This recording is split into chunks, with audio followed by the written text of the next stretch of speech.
Bismillahirrahmanirrahim. Assalamualaikum warahmatullahi wabarakatuh. Waalaikumsalam warahmatullahi wabarakatuh. Alhamdulillahirrahmanirrahim. Seperti biasa, sebelum kita mulai kajian, saya mohon kita berdoa empat rangkaian doa dulu Pak ya. Baca ta'awud, baca basmalah, sholawat Nabi dan Al-Fatihah. A'udzubillahi minasyaitonirrajim. Bismillahirrahmanirrahim. Allahumma sholli ala Sayyidina Muhammad wa ala ali Sayyidina Muhammad. Bismillahirrahmanirrahim. Alhamdulillahi Rabbil Alamin. Ar-Rahmanirrahim. Maliki Yaumiddin. Iyyaka na'budu wa iyyaka nasta'in. Ihdinas siratal mustaqim. Siratal ladzina an'amta 'alaihim ghairil maghdubi 'alaihim waladdallin.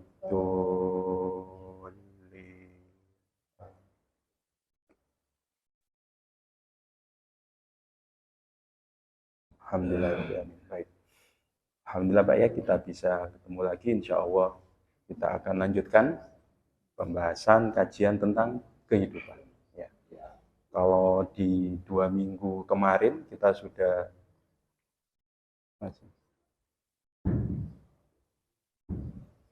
bahas ya terkait pentingnya mengikuti petunjuk di dalam Al-Quran. Karena apa?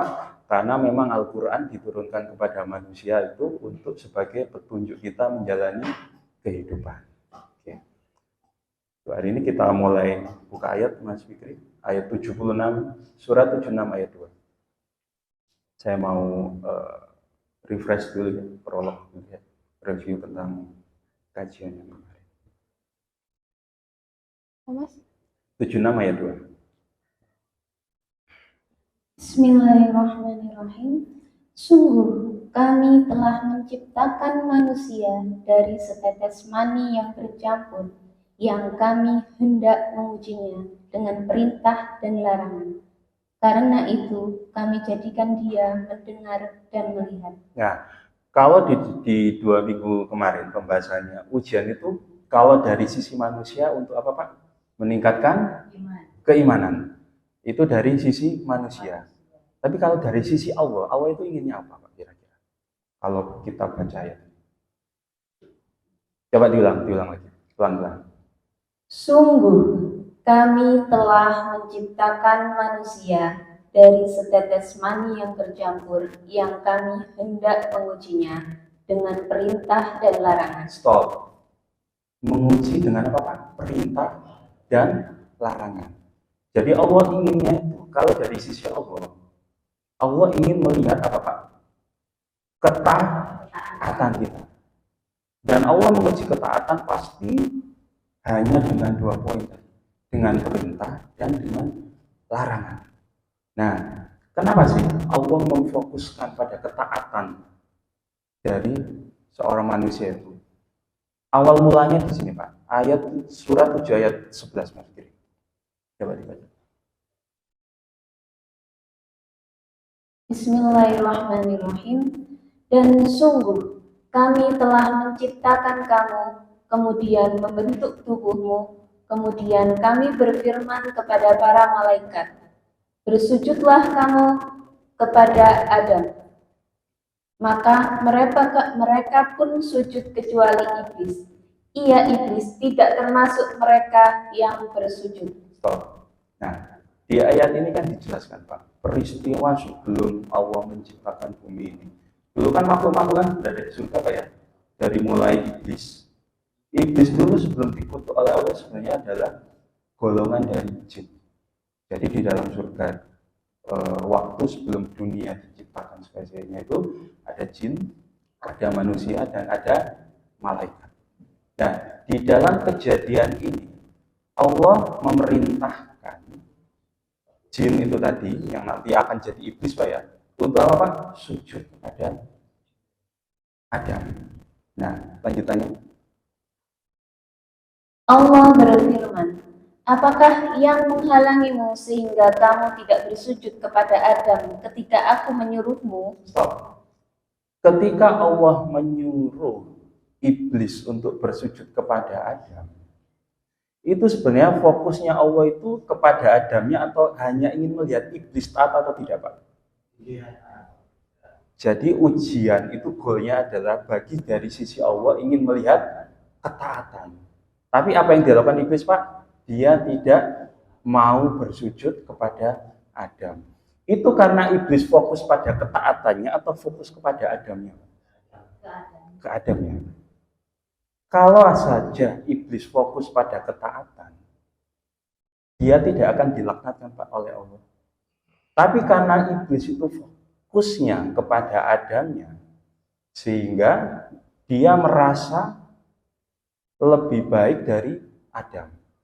Coba dilanjut. Apakah yang menghalangimu? Iblis menjawab, aku lebih baik daripada dia. Stop. Nah, setelah iblis tidak menghormati Allah, tidak taat kepada Allah, iblis berkelit kan, Pak? Aku lebih baik dari Adam. Lanjutannya. Engkau ciptakan aku dari api, sedangkan dia engkau ciptakan dari tanah. Setelah berkelit, iblis membuat standar baru kan, Pak, ya? Aku lebih baik dari Adam. Aku dari api, sedangkan dia dari tanah.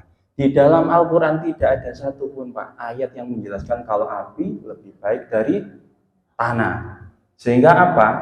Iblis karena tidak taat, pasti ujung-ujungnya akan berkelit dan ngeyel, membuat standar baru. Kita sering nggak, Pak, seperti itu? Ketika kita diuji, kalau kita tidak taat, sering nggak kita berkelit dulu, ngeyel dulu? Ujungnya di situ, Pak. Sering nggak kita, ketika kita diuji, saya ini sudah sabar apanya, tapi kenapa kok nggak berubah-ubah?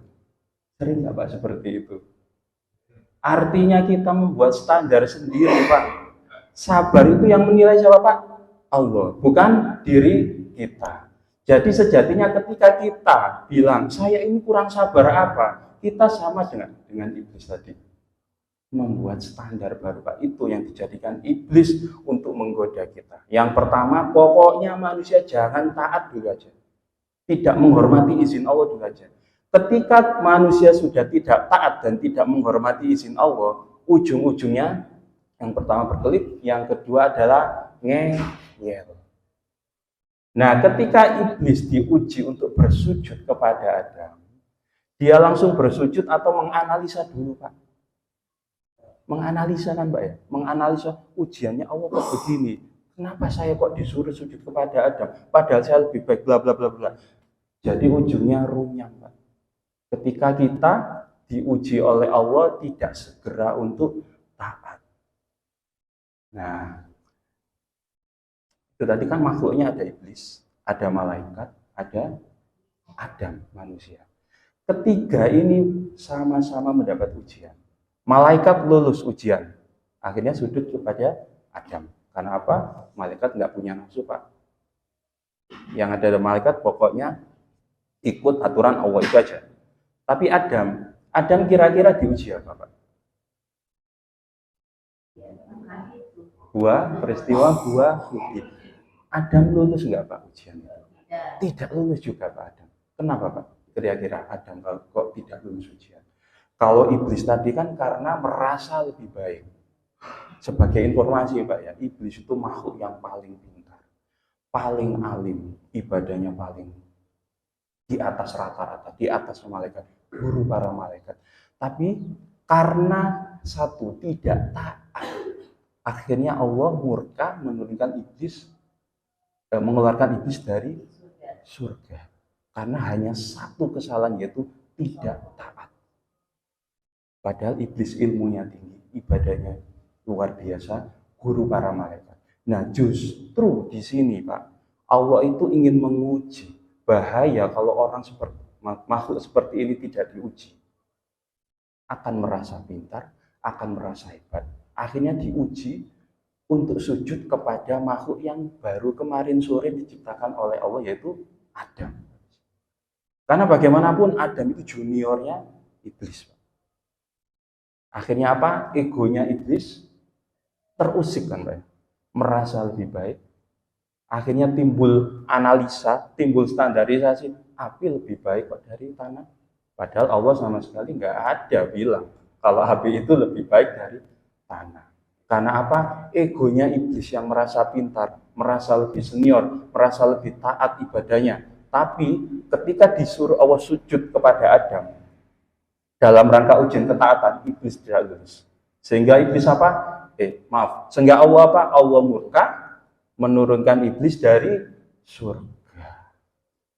Nah, setelah itu iblis memberikan perjanjian, mengajukan kepada Allah, baik, aku akan keluar dari surga, tapi tolong tangguhkan umur iblis, umurku sampai hari kiamat.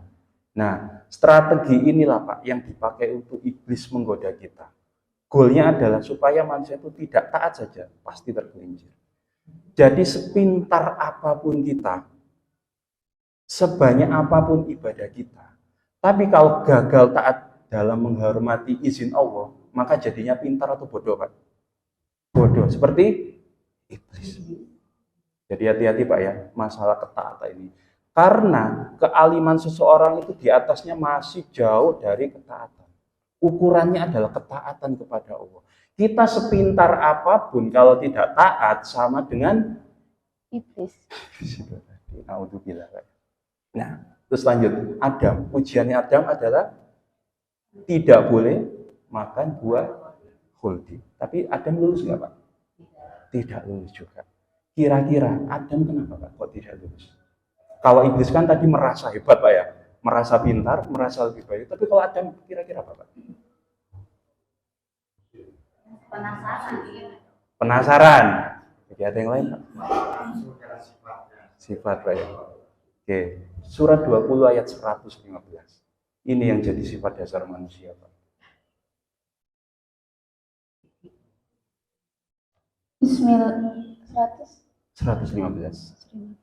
Bismillahirrahmanirrahim. Dan sungguh telah kami pesankan kepada Adam dahulu, tetapi dia lupa dan kami tidak dapati kemauan yang kuat padanya. Nah, sifat dasar manusia apa Pak? Lupa dan tidak bersungguh-sungguh. Mari Pak kita komparasi. Kalau iblis tadi diuji dengan perintah untuk sujud kepada Adam, tapi tidak lolos. Adam diuji dengan sebuah larangan, juga tidak lolos. Kalau iblis jelas tidak lolos karena merasa lebih baik. Adam tidak lolos karena dia lupa, tidak bersungguh-sungguh. Ini menjadi pelajaran kita Pak. Adam kan tinggal di surga Pak waktu itu. Ketika kita sudah dalam titik kondisi yang nyaman, semuanya tersedia, apapun tersedia. Ujiannya adalah kita itu lupa dan tidak bersungguh-sungguh, maka itu akan mudah digerincirkan oleh setan atau iblis. Nah, terus apa yang harus kita lakukan agar kita tidak lupa? Kan seperti itu Pak ya, karena sifat dasar manusia itu lupa. Al-Asr Mas, ayat 1-3. Wal asri.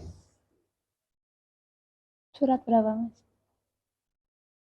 Surat berapa? Surat, saya lupa suratnya berapa. Al-Asr, wal asri innal. Surat 103. 103. Demi masa. Demi masa. Allah sudah bersumpah demi masa, demi waktu. Sungguh manusia berada dalam kerugian. Stop. Semua kita berada dalam kerugian Pak. Orang pintar, orang bodoh, orang dengan jabatan tinggi, atau orang dengan sehebat apapun dalam kerugian. Kecuali orang-orang yang beriman dan mengerjakan kebajikan, serta saling menasihati untuk kebenaran dan saling menasihati untuk kesabaran. Nah, perlunya kajian itu seperti ini Pak ya. Saling menasihati untuk kebenaran dan saling menasihati untuk kesabaran, saling menasihati untuk menghormati izin Allah. Jadi perintah dakwah itu sebenarnya untuk setiap manusia. Bukan hanya untuk ustadz, bukan untuk kiai, tapi setiap manusia. Karena manusia diberi tugas oleh Allah agar selalu ingat menghormati izin Allah dengan saling menasehati dalam hal kebaikan dan dalam hal kesabaran. Seperti itu Pak ya. Nah, ujungnya adalah sabar Pak ya. Saling menasehati dalam kesabaran. Kira-kira Pak, kenapa sih Allah itu kok menekankan harus sabar, harus sabar, harus sabar? Kira-kira ada yang tahu Pak?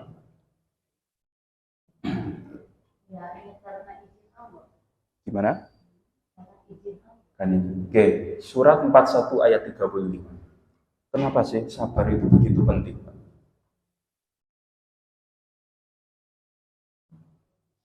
Bismillahirrahmanirrahim. Dan sifat-sifat yang baik itu tidak akan dianugerahkan kecuali kepada orang-orang yang sabar. Sifat yang baik itu tidak dianugerahkan kecuali kepada orang yang sabar. Jadi pintu gerbang utama kalau kita ingin menjadi orang baik harus apa dulu Pak? Sabar. Orang baik itu pasti sabar. Nah, itu pintu masuk kita. Untuk menjadi orang baik harus melewati sabar dulu. Oke. Nah, iblis tidak akan mau kita untuk menjadi sabar. Iblis akan mencegah kita untuk tidak menghormati izin Allah. Iblis tidak akan rela kita bersyukur di setiap keadaan dalam menghormati izin Allah. Maka di kajian yang sebelumnya, ketika kita menghadapi kejadian tidak enak, maka harus bersyukur dulu, alhamdulillah. Karena apa? Surat 7 ayat 16-17. Ini alasan kenapa kita harus bersyukur dulu, apapun keadaan. 14 Mas. Al-A'raf 16-17. Bismillahirrahmanirrahim. Iblis menjawab, karena engkau telah menghukum aku tersesat. Nah, ini pernyataan iblis setelah dilaknat oleh Allah, Pak Bu ya. Terus? Pasti aku akan menghalangi mereka dari jalanmu yang lurus. Lanjut. Kemudian, pasti aku akan mendatangi mereka dari depan, dari belakang, dari kanan, dan dari kiri mereka. Dan engkau tidak akan mendapati kebanyakan mereka bersyukur. Serangan iblis dari mana, Bu? Dari segala arah, kanan, kiri, atas, bawah. Tapi serangan iblis tidak akan mempan pada orang yang bersyukur. Makanya ketika menghadapi kejadian tidak enak, langsung kita dianjurkan atau diwajibkan bersyukur dulu. Karena apa? Memotong godaan iblis. Karena setiap saat iblis menggoda dari depan, belakang, samping, kanan. Nah, kira-kira Bu, kenapa sih Allah itu mengizinkan iblis menggoda kita? Padahal Allah itu tahu sendiri Bu, bahwa kita tidak akan bisa menang melawan iblis. Kita akan habis melawan iblis. Kira-kira kenapa Bu? Tetap Allah izinkan untuk menggoda.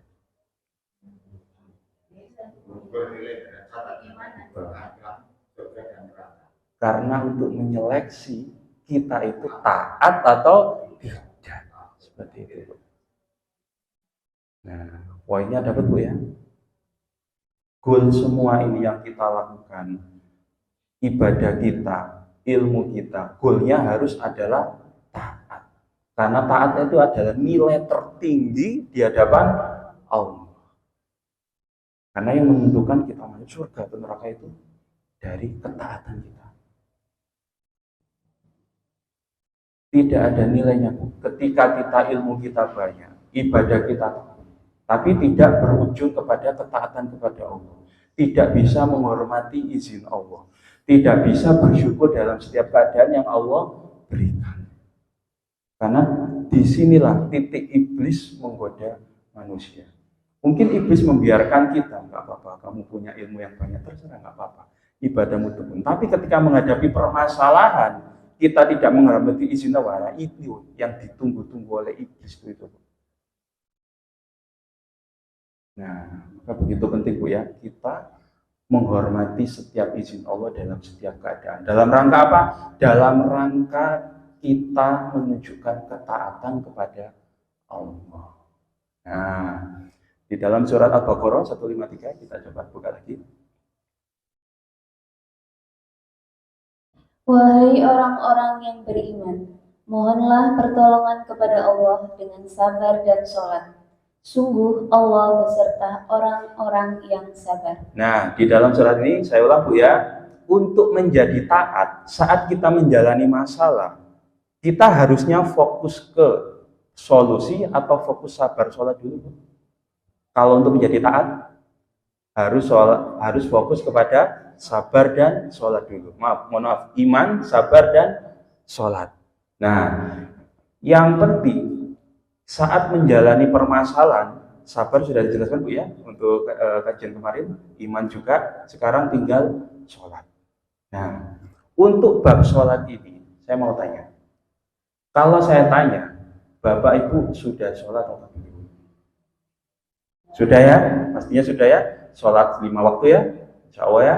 Nah, setiap perintah dari Allah itu untuk menunjukkan, untuk mengecek apakah kita sudah sholat atau belum, ada tolak ukurnya nggak Bu? Ada ya. Misalkan gini, kalau Ibu bisa dikatakan bisa menyetir mobil atau kendaraan, mobil ya, itu tolak ukurnya Bapak Ibu bisa menyetir itu apa? Bisa tahu kapan ngerem, tahu kapan kopling, dan jalannya lurus tidak berbelok-belok. Nah, itu maksudnya tolak ukur kita bisa nyetir. Nah, tolak ukur sholat kita sudah benar itu kira-kira apa?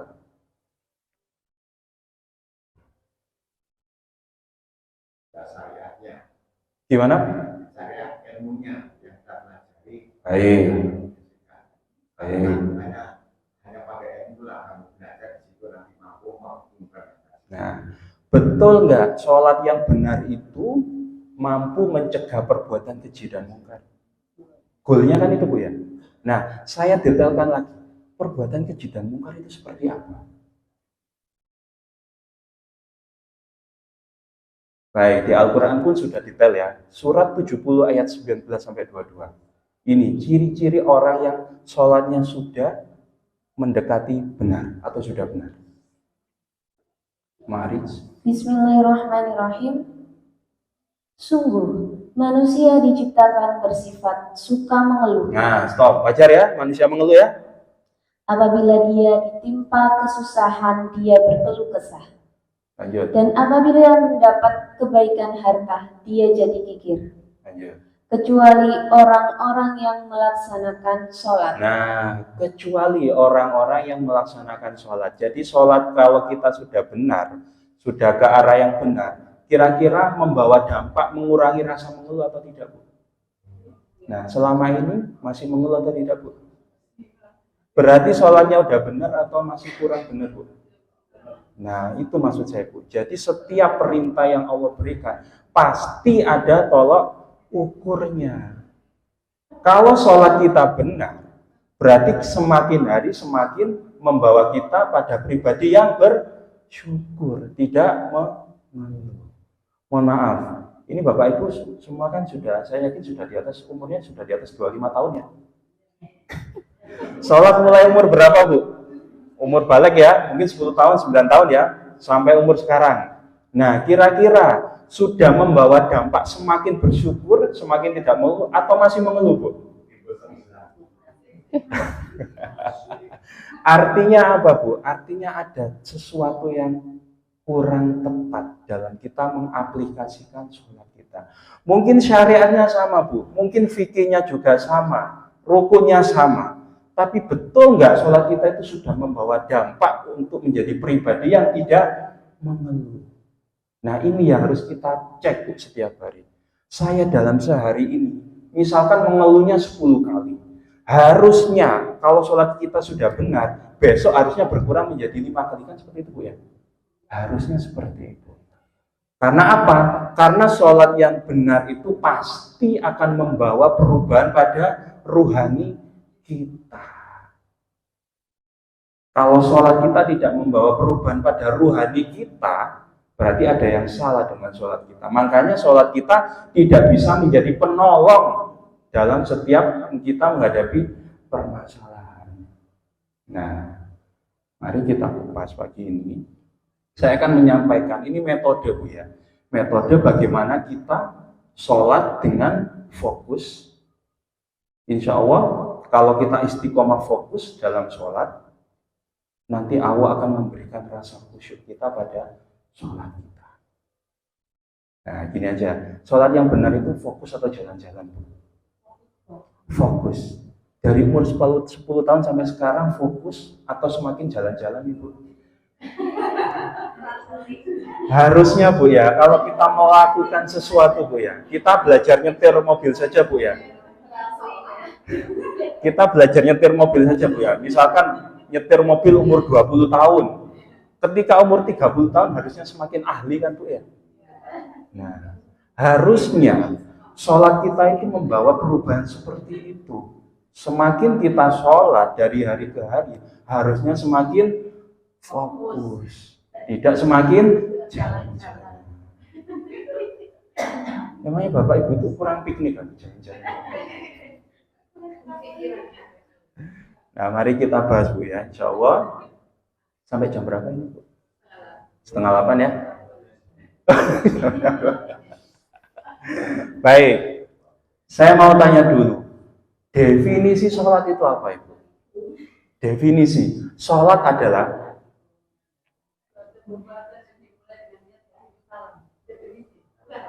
perbuatan yang diawali dengan niat dan diakhiri dengan salam. Oke, itu pelajaran waktu kita SD Bu ya.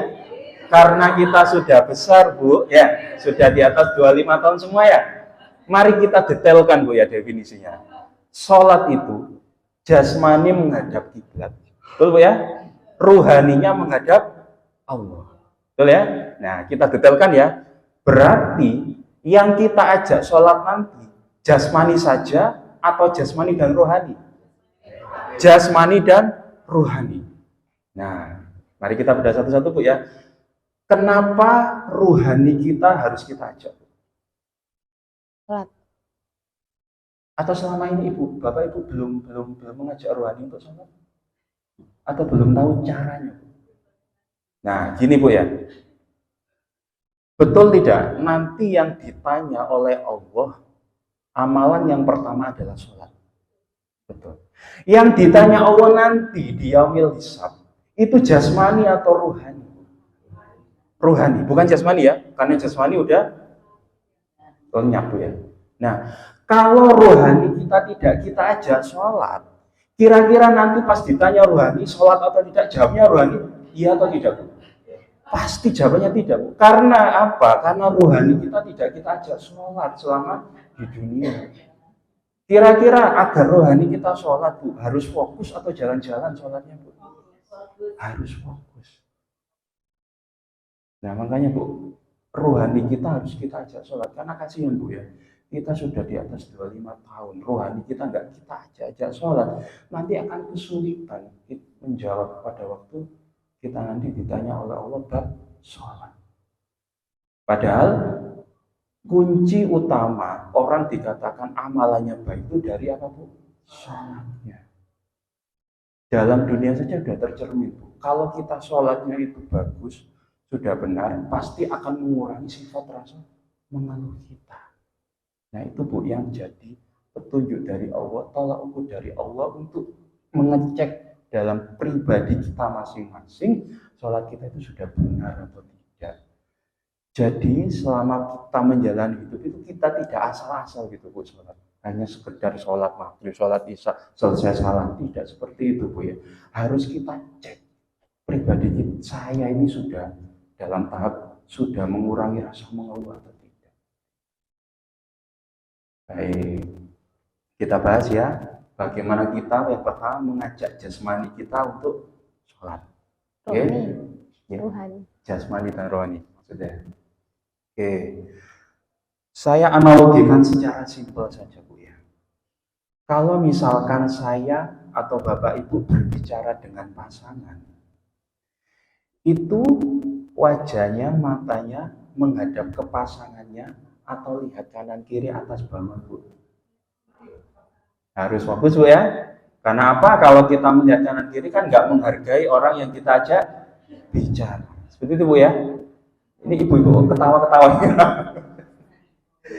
Jadi dalam sholat Bu, kalau ingin jasmani kita fokus, harus melihat mengarah kiblat, mata melihat arah sujud.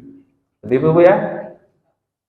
Nah, saat ibu berbicara dengan pasangan atau dengan orang lain, bicaranya itu harus cepet-cepet atau pelan-pelan tenang. Selama ini ibu-ibu sholat itu pas waktu mengucap bacaan cepet atau pelan?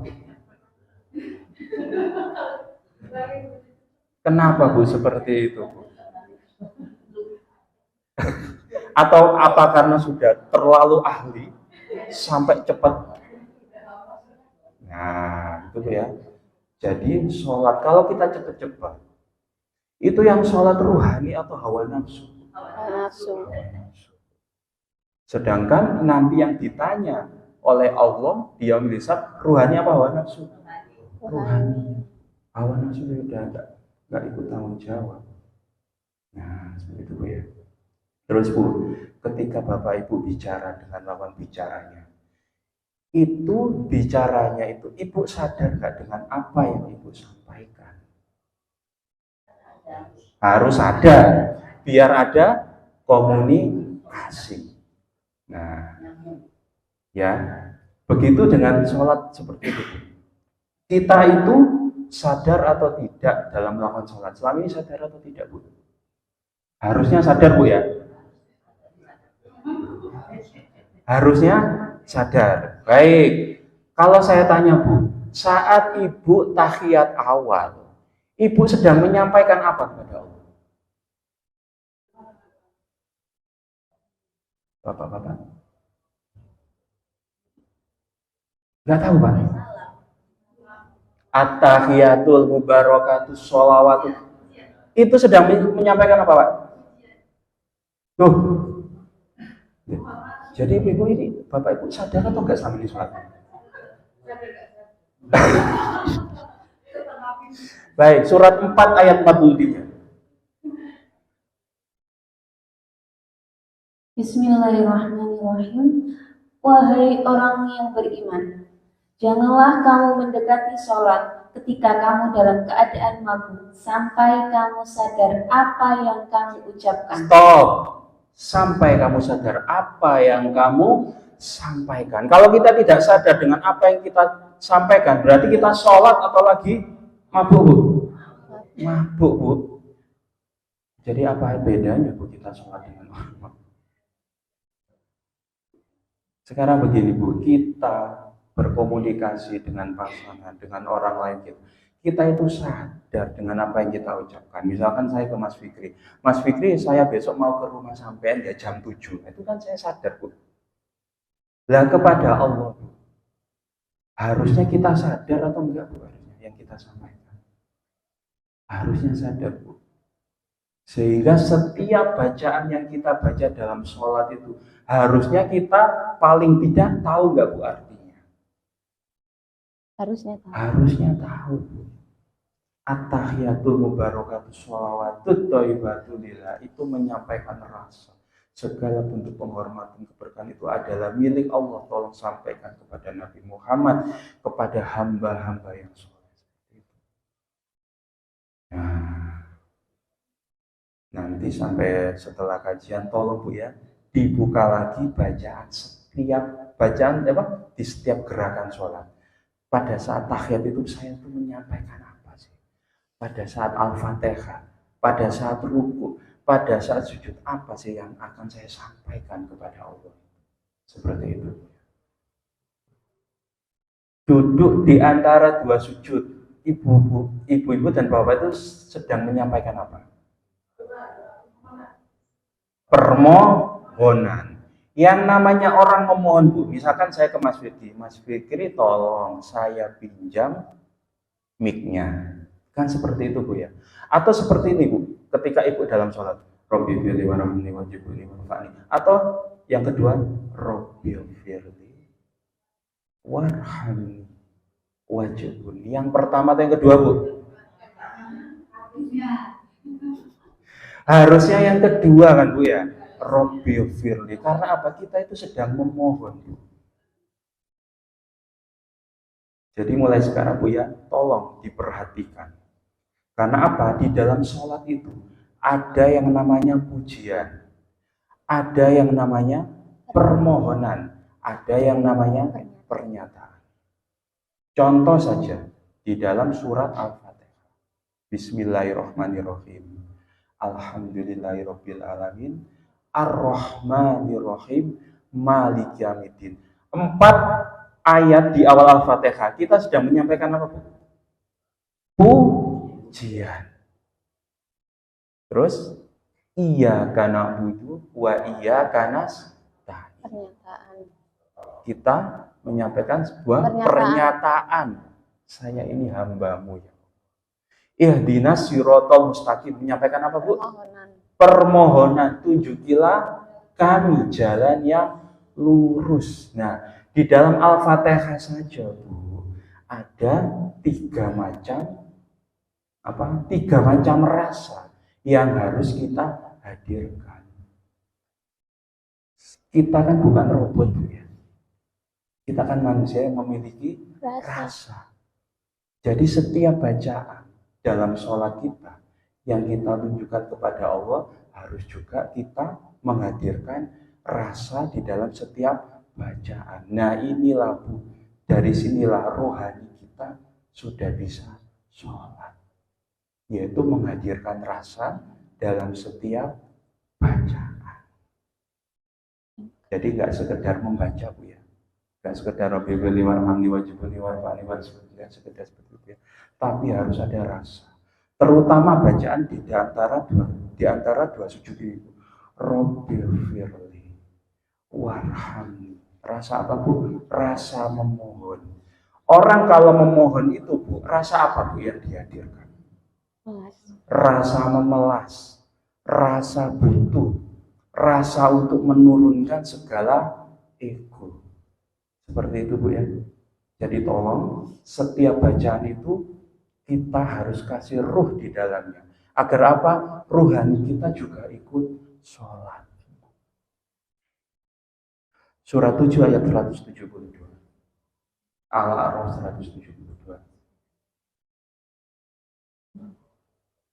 Bismillahirrahmanirrahim. Dan ingatlah ketika Tuhanmu mengeluarkan dari sulbi tulang belakang anak cucu Adam, keturunan mereka. Dan Allah mengambil kesaksian terhadap ruh mereka. Stop. Allah memanggil kesaksian terhadap ruh. Ini ruh, Bu ya, Pak Bu ya, bukan manusia ya, tapi ruh. Lanjut. Bukankah aku ini Tuhanmu? Mereka menjawab, betul, Engkau Tuhan kami. Kami bersaksi, kami lakukan yang demikian itu agar di hari kiamat kamu tidak mengatakan, sesungguhnya ketika itu kami lengah terhadap ini. Nah, Allah di sini, Bu, sedang bercakap-cakap dengan siapa, Bu? Ruh. Berarti kalau kita ingin bercakap-cakap dengan Allah melalui sholat, kita harus menghadirkan ruh kita. Karena apa? Karena dari dulu Allah itu mengambil kesaksian kepada ruh kita. Sehingga apa? Setiap kita melakukan sholat, maka ruh kita harus kita hadirkan. Karena apa? Di yaumil hisab nanti yang ditanya adalah ruh, bukan jasmani kita. Baik, sekarang kita praktek, Bu ya, sholat dengan khusyuk, Bu ya. Nah tadi, ketika kita bercakap-cakap dengan orang, dengan pasangan, kita itu bercakap-cakapnya dengan suara keras atau dengan suara yang tidak terdengar, Bu? Atau di antara keduanya? Di antara keduanya. Ya tidak keras, ya tidak pelan. Makanya di dalam sholat harus bersuara, Bu ya. Tidak boleh dalam hati. Harus bersuara, tapi batasannya telinga kita sendiri harus mendengarkan. Ya, batasannya itu ya, tidak terlalu keras, juga tidak terlalu pelan. Batasannya asal telinga kita mendengar. Nah, tadi apa? Sholat kita harus menghadap kiblat, fokus mata ke tempat sujud. Mulut mengucap, telinga mendengarkan, pikiran tertuju pada bacaan yang kita baca. Nah, coba kita praktek, Bu. Kita membaca surat Al-Fatihah, telinga mendengarkan apa yang dibaca mulut. Pikiran mengikuti bacaan saja, Bu ya. Jadi insya Allah nanti sholat Bapak Ibu tidak akan jalan-jalan. Baik. Kita praktek, kita lihat titik sujud, terserah titiknya di mana, Ibu tentukan di mana ya. Sambil membaca Al-Fatihah dengan penuh tumaknina, pelan dan menghayati setiap bacaan. 1, 2, 3. Bismillahirrahmanirrahim. Alhamdulillahirabbil alamin. Ar-Rahmanir-Rahim. Maliki yaumiddin. Iyyaka na'budu wa iyyaka nasta'in. Ihdinas siratal mustaqim. Siratal ladzina an'amta 'alaihim ghairil maghdubi 'alaihim waladdallin. Nah, sudah bisa mulai fokus. Nah, ini dilatih Bu ya. Dan ini mohon maaf hanya metode. Ibu bisa pakai atau tidak pakai, monggo. Mungkin Bapak Ibu punya metode sendiri asal goalnya fokus dan tidak jalan-jalan. Kalau saya sudah membuktikan metode ini, Bu. Dari mulai mulut mengucap, telinga mendengar. Kontrolnya di telinga, Pak, mendengar. Karena apa? Untuk mengontrol pikiran agar tidak jalan-jalan. Nah, silakan Ibu praktekkan pada saat sholat sendiri saja. Nanti kalau sudah expert Bu ya, kan kita kan berjamaah Bu ya, belum tentu kan imam kita juga mengikuti cara kita Bu ya. Jadi tolong nanti disesuaikan saja, nanti latihannya pada saat sholat sendirian. Nanti insya Allah, nanti kalau kita sudah terbiasa saat sholat sendirian sudah bisa fokus, nanti pada sholat jamaah, imam secepat apapun, insya Allah kita akan tetap fokus. Seperti itu. Kenapa? Untuk menuju sholat yang agar rohani kita diajak sholat. Itu pokoknya. Karena apa? Yang nanti ditanya di yaumil hisab adalah rohani kita. Jadi harus kita ajak sholat. Baik, ada pertanyaan Pak Bu? Sudah 1 jam ya seperti itu. Monggo. Jadi memang ngaji ini awal memang untuk mengubah pola pikir Bu ya. Saya menjelaskan iman, sabar, sholat. Nanti ada lanjutannya ikhlas, tawakal, zikir perbuatan, bersyukur. Ada materi lagi nanti mengenal Allah. Ada materi lagi nanti cara beriman kepada Al-Quran. Sebenarnya ngaji ini nggak selesai Bu. Karena apa? Ngaji kehidupan itu nggak akan selesai. Saya pun ngaji kepada Ustadz Toko juga nggak pernah selesai. Selalu ada ilmu-ilmu baru untuk mengupgrade tentang kehidupan. Karena apa? Setiap hari masalah kita kan juga semakin banyak Bu ya, semakin upgrade. Jadi ngaji kita harus juga semakin upgrade juga Bu. Insya Allah semoga kita diberikan keistiqomahan Pak Bu ya. Ya, jadi materi untuk iman, sabar, sholat sudah selesai. Jadi kalau misalkan saya diundang lagi, insya Allah di materi ikhlas, materi tawakal, zikir perbuatan dan bersyukur. Gimana? Nggih, monggo Pak. Sebenarnya apa yang kita alami memang karena kekurangan kita menghafalkan suatu masalah. Iya. Dan di sini tidak semua kita paham di dalam memanai hati. Nah, betul Pak. Mungkin satu sisi lain Allah tidak akan memaksa kehendakmu saat yang mampumu seperti ajak istiqomah kemana. Betul. Barangkali ini suatu gambaran motivasi bahwa ternyata kita tidak bisa berbuat banyak untuk belajar tentang itu. belajar itu orang teknik sama praktek kan begitu. Nah, dalam kajian ini mungkin ada tips bagaimana kita selaku orang seperti saya awam sebatas itu proses pendekatan belajar sehingga nanti tetap bisa fokus nilai efisien, efektif dan optimal dalam pembelajaran. Baik. Ya, bagus. Baik Pak. Baik Pak. Saya mau tanya Pak, betul nggak? Setiap ilmu yang kita pelajari, apapun itu Pak ya, tidak akan berguna kalau tidak dipraktekkan. Betul nggak Pak? Betul. Makanya Pak, tolak ukur kita belajar ilmu itu adalah saat kita mempraktekkan. Saya kemarin di 2 minggu kemarin menjelaskan tentang definisi sabar, cara sabar, manfaat dari sabar. Akan jadi berguna nggak kalau tidak kita praktekkan? Tidak akan berguna Pak. Sehingga ujungnya goalnya apa? Setiap ilmu yang kita terima harus kita praktekkan. Untuk praktek sabar, kita butuh masalah atau tidak? Butuh masalah, butuh ujian. Disitulah kesempatan kita untuk mempraktekkan ilmu kita. Nah, di situ Pak, nanti akan muncul pemahaman-pemahaman Pak, yang mungkin selama ini kita tidak pernah tahu karena praktek dengan mengikuti petunjuk Allah. Orang yang mengikuti petunjuk Allah, misalkan ketika ujian menjalani sabar, bersyukur, pasti Allah itu akan memberikan pemahaman-pemahaman baru Pak. Akan memberikan petunjuk. Itulah fungsinya petunjuk Pak dari Allah. Seperti itu Pak ya. Sehingga goalnya apa? Sekecil apapun ilmu yang kita dapatkan, harus kita praktekkan. Nanti Allah akan memperjalankan kita Pak untuk menghadapi masalah A, B, C seperti apa, pasti Allah akan menunjuki kita. Seperti itu. Bagus Pak pertanyaannya. Permasalahan kita kan dari kecil kan seperti ini Pak. Kita sudah ngaji, kita membaca Al-Quran. Tapi kenapa kok kita itu kesulitan mengaplikasikan apa yang kita pelajari?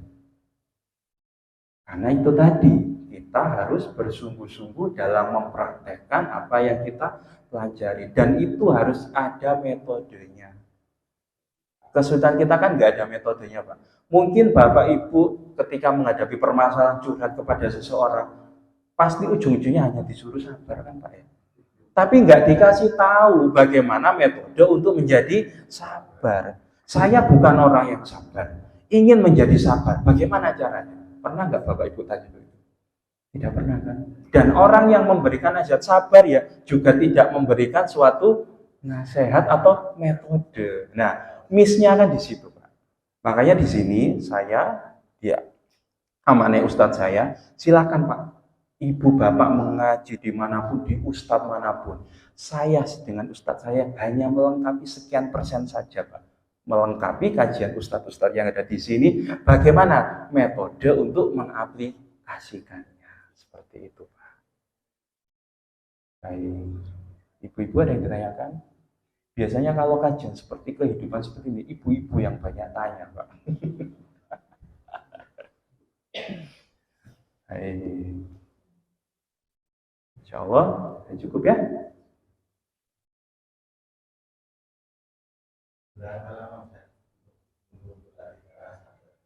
Nah, saya cerita diri saya sendiri Pak ya. Jadi saya bertemu Ustadz saya itu pada tahun 2021 ya. 2021 Oktober Pak. Nah, saya ketemu pemahaman sabar. Yang dulu itu saya memahami sabar itu adalah menahan Pak ya. Kalau saya Pak dulu memahami sabar sebelum kenal ilmu itu sabar itu menahan. Sehingga keluar kata-kata mutiara, sabar ada batasnya. Gitu kan Pak ya? Pemahaman saya sebelum mengenal ilmu itu sabar itu menahan. Akhirnya ketika sudah tidak tahan, akhirnya diluapkan, marah-marah. Jadinya enggak sabar. Nah, saya belajar ilmu ini itu 2021 Pak. Saya praktekkan dengan materi ujian saya itu langsung kepada anak saya Pak. Yang namanya anak-anak Pak ya, Bu ya. Itu kalau istilahnya itu masa peralihan dari anak-anak menuju ke sekolah Bu ya. Itu kan luar biasa sekali Bu ya ujiannya. Mungkin Ibu sangat paham ya. Dari mulai bangun tidur, dari mulai apapun itu sangat itu. Saya itu marah-marah sekali Pak dulu dengan anak Pak. Sampai Saya itu mukul kasur, nggak mukul anak Pak ya, mukul kasur, jok mobil atau apapun. Nah, saya ketemu pemahaman sabar yang diajarkan oleh ustadz saya. Intinya, kita itu bisa nggak Pak merubah keadaan? Nggak bisa. Tidak bisa Pak. Allah tidak akan mengubah keadaan seseorang sampai orang itu mengubah apa yang ada dalam dirinya. Jadi tetap Allah yang akan mengubah keadaan, Allah yang mengubah keadaan anak saya, lingkungan saya, tapi syaratnya kita harus mengubah apa yang ada di dalam diri saya. Jadi goalnya sabar itu mengubah apa yang ada dalam diri pribadi masing-masing. Bukan mengubah anak harus seperti ini, suami harus seperti ini, pasangan harus tidak seperti itu Pak konsepnya. Karena apa? Allah akan mengubah keadaan kita selagi kita mengubah apa yang ada dalam diri kita. Saya praktek Pak, sabar Pak. Ujiannya apa? Sarananya langsung kepada anak saya. Yang namanya orang praktek Pak, apa langsung bisa? Langsung bisa atau enggak? Enggak, kita belajar sepeda aja Bu ya. Awal belajar sepeda jatuh dulu, enggak langsung bisa. Sama Pak. Saya menghadapi anak saya ketika marah-marah, oh iya ya, semua atas izin Allah. Nah, poinnya itu Pak. Enggak masalah, Ibu praktek sabar. Ketika marahnya itu refleks Pak ya, biasanya ya refleks Pak ya. Refleks marah. Enggak apa-apa, langsung sadar. Oh, ini atas izin Allah. Sudah enggak perlu menyesal. Wah, saya gagal sabar. Enggak perlu menyesal seperti itu. Terus hari selanjutnya ketika marah lagi, ingat lagi izin Allah. Sampai pada titik Pak, sampai pada titik saya menghadapi anak saya itu nggak tahu ya, karena mungkin Allah menolong saya setiap kejadian melihat anak saya izin Allah. Saya itu pada titik saya itu sangat bahagia. Aneh kan Pak ya? Wong anak masih belum sesuai keinginan saya, kok saya bahagia. Nah itu Pak, yang orang-orang itu tidak tahu kalau tidak praktek bahwa sabar itu ternyata efeknya adalah bahagia. Al-Baqarah 155.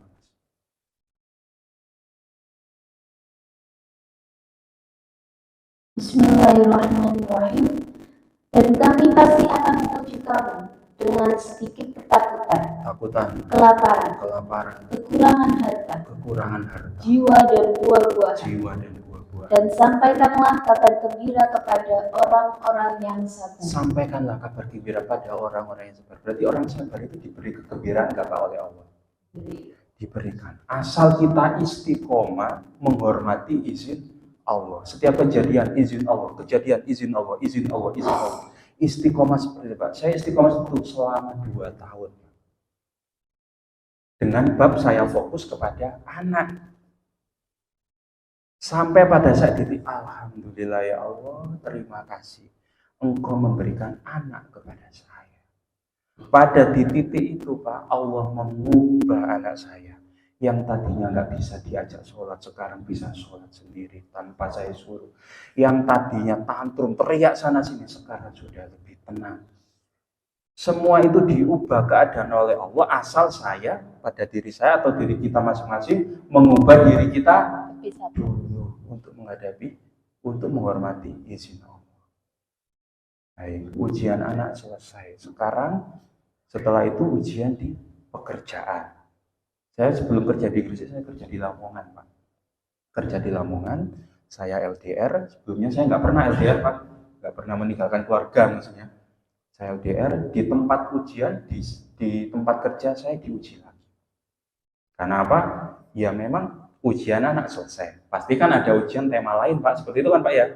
Jadi jangan kaget Pak, nanti ketika Bapak Ibu praktek ujian sabar misalkan di bab suami istri selesai, pasti akan diuji dengan bab yang lain. Nah, ujian di tempat kerja saya apa Pak? Saya diremehkan habis-habisan. Saya tidak dianggap. Ibaratnya gini Pak, mohon maaf, saya memiliki bos atau rekan kerja yang mungkin background pendidikannya itu tidak sama dengan saya. Nah, saya disuruh memegang suatu departemen yang intinya itu sebenarnya secara pengalaman, secara ilmu saya yang lebih tahu daripada bos saya atau rekan kerja saya, karena beda jurusan, beda skill Pak ya, beda skill. Atau bayangin seperti ini, saya itu pinter masak, tapi bos saya adalah seorang guru. Kan beda sekali Pak ya. Tapi mau nggak mau ini kan sudah jadi ketetapan Allah Pak ya. Saya diuji tidak boleh merasa pintar, tidak boleh merasa benar. Persis kan Pak ya, ujian yang dihadapi iblis kan seperti itu Pak ya. Nah, ujian role model seperti ini Pak yang akan terjadi berulang-ulang Pak di dalam kehidupan manusia. Kita mungkin memiliki sebuah ilmu, memiliki sebuah pengalaman. Kita pasti akan diuji dengan orang yang meremehkan kita, padahal orang itu secara skill atau secara pengalaman jauh dari kita. Nah, ujiannya di situ Pak.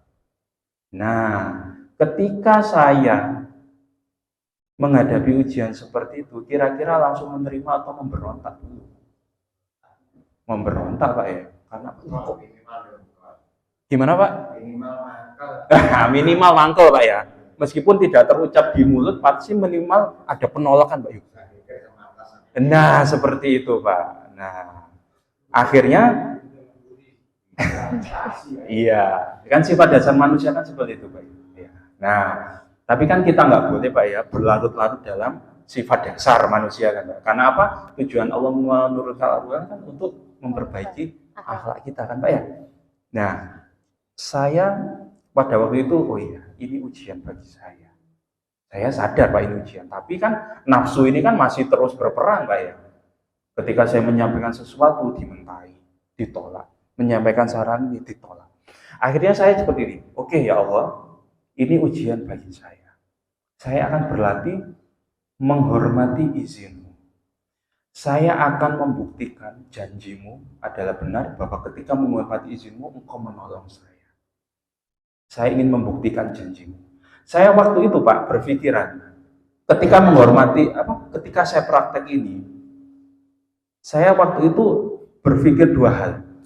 Bos saya itu akan menuruti saya atau saya akan dipindah di tempat kerja lain. Itu Pak. Yang saya tunggu-tunggu janji Allah itu. Karena apa? Saya ingin membuktikan janji Allah kalau menghormati izin Allah itu akan ditolong. Saya buktikan Pak. Ternyata apa? Tetap Pak, bos saya tidak ikut apa yang saya katakan, tapi ternyata Pak saya dipindah di tempat kerja yang lebih dekat dengan rumah. Nah kita kan tidak pernah tahu Pak ya.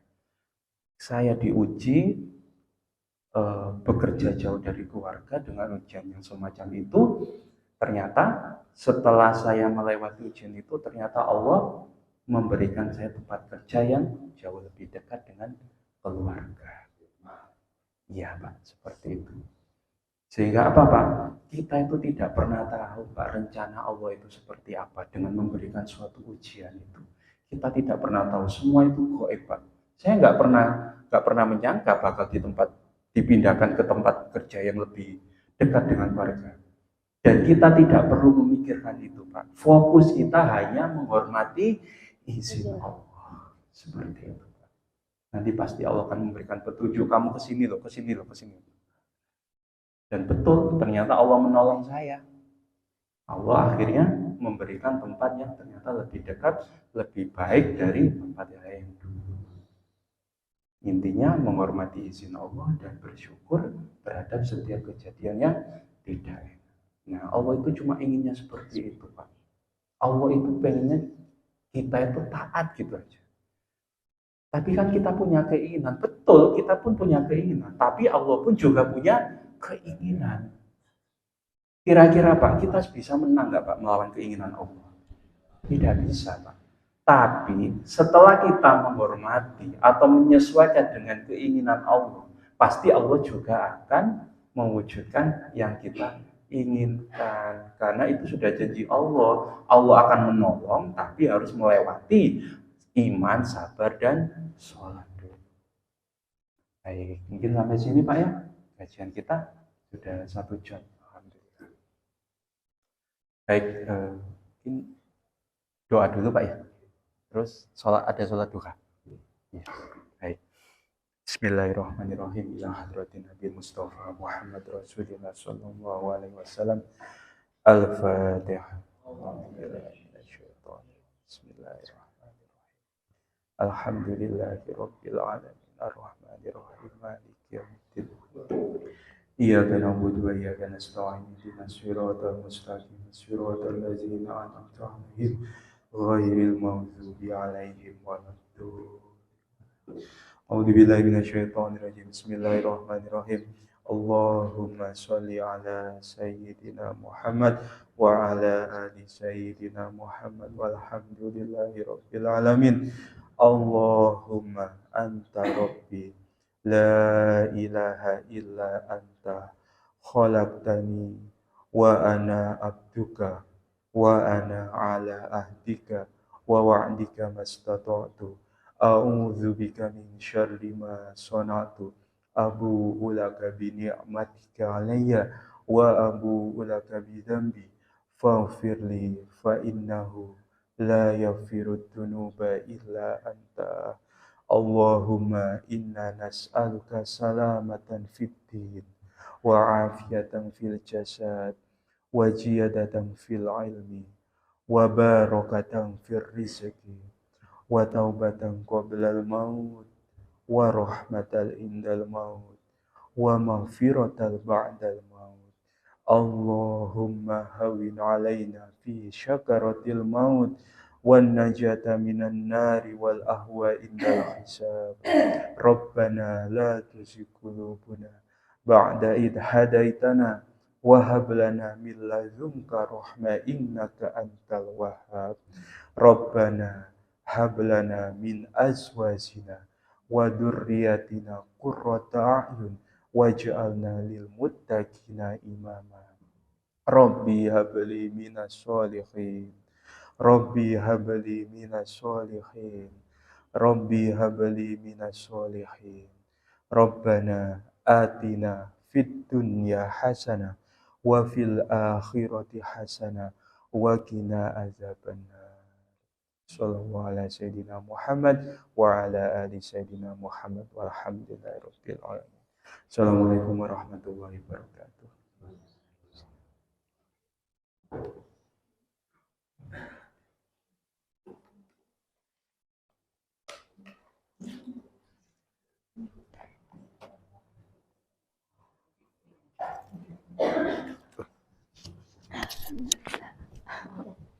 Kenapa? Nanti yang ini sampai kapan? Hari kami. Oh, nggih, nggih napa?